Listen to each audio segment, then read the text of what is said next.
If you're new to the spiritual journey, perhaps you don't know what chakras are. Chakras are energy hubs, energy centers in your body.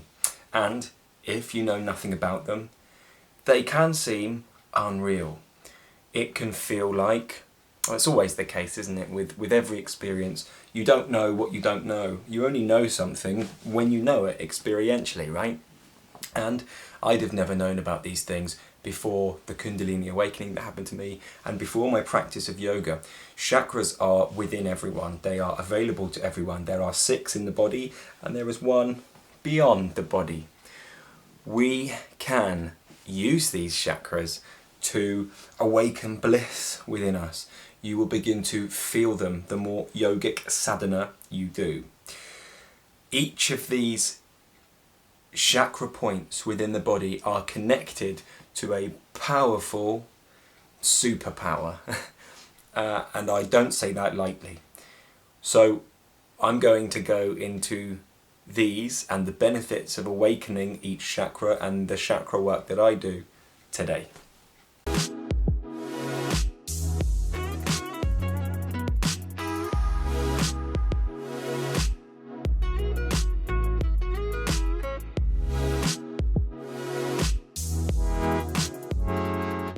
Perhaps you've had a Kundalini awakening. Perhaps you know nothing about Kundalini.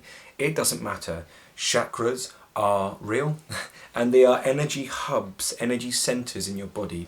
They are centers of bliss, really. And as we begin to awaken them, we can begin to, I suppose, see through your chakras, if this makes sense. It's another standpoint from which we can see and engage with life. They're feeling centers. They're subtle, so they're not physical. You won't see them on an X-ray, but we can use what are called mudras and bandhas to tighten the ship and use those as keys to unlock, these are yogic practices, to unlock and awaken the bliss within these chakras, in each chakra points. Now, for somebody that's only just started a spiritual awakening, I always say to people on my channel, never ever believe anything that I say. Do the work and it will become your experience. If you don't know what the work is, that's fine. That's kind of why I'm making this video, because we do need to do chakra work in order to sort of decondition ourselves, to clear the karmas in our bodies so that we don't feel guilty or feel lost or judge ourselves to the past or have an emotional purge going on. They're all linked to karmas, and the karmas are stored in our spine, or what's called Sushumna Nadi. Again, you don't have to believe me, but just keep an open mind. Just listen to what I'm saying, because what I'm speaking here is more than words. It's more of an energetic, it's an emotional communication, if we could speak like this. These things are nonetheless true. They are my experience. And as you do your sadhana, specifically designed sadhana to do these specific things, you will awaken the bliss. You will have mini awakenings in each of your chakras, as that was what happened for me. The chakras, as we awaken them, are not just as we awaken them, they're linked to these things regardless, but as we awaken them, we begin to notice almost superpowers, supernatural powers that I suppose awaken within us. And when I say supernatural, I just mean natural. There's nothing crazy about these things. They're natural and they're bloody super. When we awaken what is called the root chakra, Muladhara chakra, which is in between, and I'm going to get crude, in between your genitals and your anus, in that area, your pelvic floor area, this is your root chakra. It is linked to a sense of security. It's likely, if you're a very insecure person, that there is some work to be done in this chakra. It is a foolproof roadmap. These chakras, they're a foolproof roadmap to enlightenment, to the true self, to awaken a sense of, especially if we're talking about the root chakra, security within you. To give my best explanation, the root chakra, as we tighten it and as we awaken it a little bit, I'm using it right now, it will engage a sense of bliss in that lower area, and then you might find yourself thinking naturally, oh, I'm so happy that I'm me, or thank you life for making me me. There's this sense of security, there's this sense of inner bliss that's coming from within, that's coming from inside me. Thank you for making me me, which is something we don't normally hear nowadays because people are too mental and less chakra-y. Anyway, don't say these things to mock. The next chakra up is the sacral chakra. This is roughly where your tailbone is in your spine. We're trying to get around the back of the body now if we can. Roughly where the tailbone is in the spine. This is, as we awaken this awakens pleasure. Of course we know sex is very pleasurable so long as we're doing it with the right person. Very pleasurable, and as we awaken this centre, as we nudge Kundalini into this centre and begin unlocking these chakras, this chakra will release you from any sexual preferences that might be a bit strange, any frigidity, perhaps you have frigidity in your system. Now hear me out, because a lot of us, when we go through Kundalini awakening, the sex drive goes anyway, and that's so that you can transmute that sexual energy inwardly, moving it up and down your spine. So don't judge yourself if that is the way that it is for you. That's fine. That's the way that it works, seemingly. It will come back, but use this time, if you can, to draw that seminal fluid up your spine, your sexual energy up your spine, using spinal breathing or using some chakra work. I will create a video on it, don't worry. The next chakra up is Manipur chakra, the belly button. This is linked to willpower and manifestation. As we bring Kundalini into here, you will feel a charge in your belly button. Manipur chakra is also, if you're in the dark night of the soul, where you feel that heart-sinking drop, that gut-wrenching tug, which means your Manipur chakra is out of balance. We balance it by doing chakra work. Now people often ask me, well, what is the chakra, or what is this chakra work that you speak of? And some people are like, oh well, I watch videos on chakra work, that's the chakra work that I'm doing. I say, well, what else are you doing? And they say, nothing. Oh, I listen to binaural beats that awaken my chakras. And I'm like, because fair enough, they do work, but they're, oh, this is going to hurt people maybe, they're, in my experience, the easy option. They don't work very fast.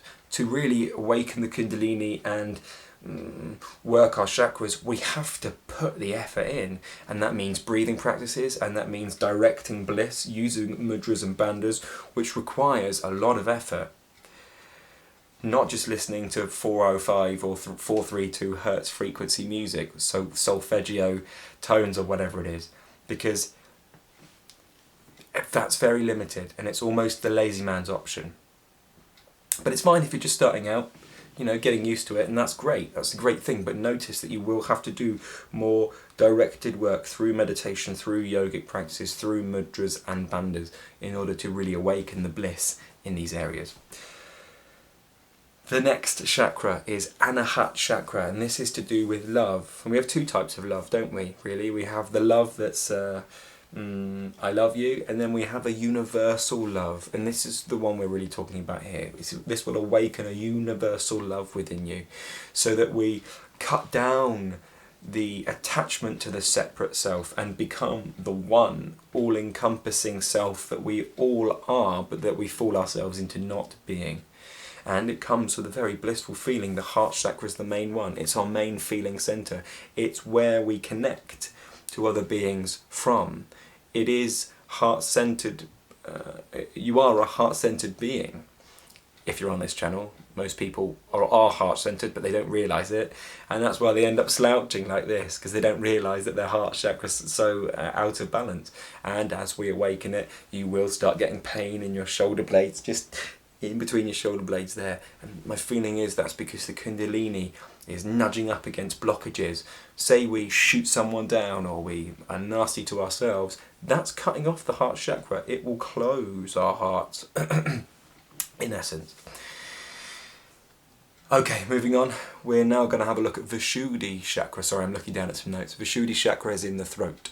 This chakra is about truth, speaking your truth, but also a universal truth. As we awaken this chakra, we begin speaking wisdom, because we are paying attention to the universe. We're filtering and constantly learning more information because we're less processing up here and more feeling processing. And from that feeling processing, we can then speak from that feeling, that inner feeling.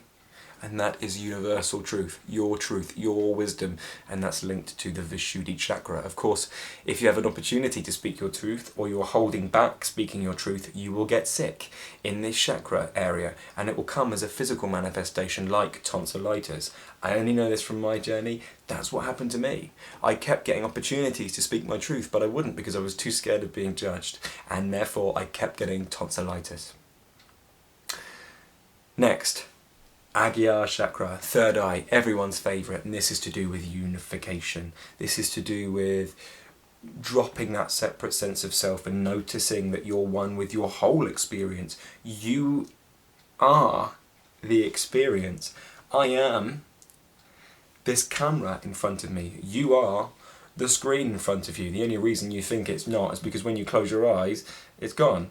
But if you open it, you notice as a feeling sense that your being pervades your whole experience, not just confined inside your body. I hope this makes sense. It does to me. It will also awaken, perhaps, telepathy, clairvoyance. Yeah. If that's the way that you're inclined, if those are the things that you're interested in. Of course, some of us aren't interested in those things, so it doesn't awaken in us, and that's each to their own. Again, I don't ask you to believe me, I just ask you to do the yogic work, and then when you do, you'll see. You'll start picking up on people's thoughts and you'll be like, that wasn't my thought. But it's there to be helpful, like, oh, I just noticed that insecurity in you.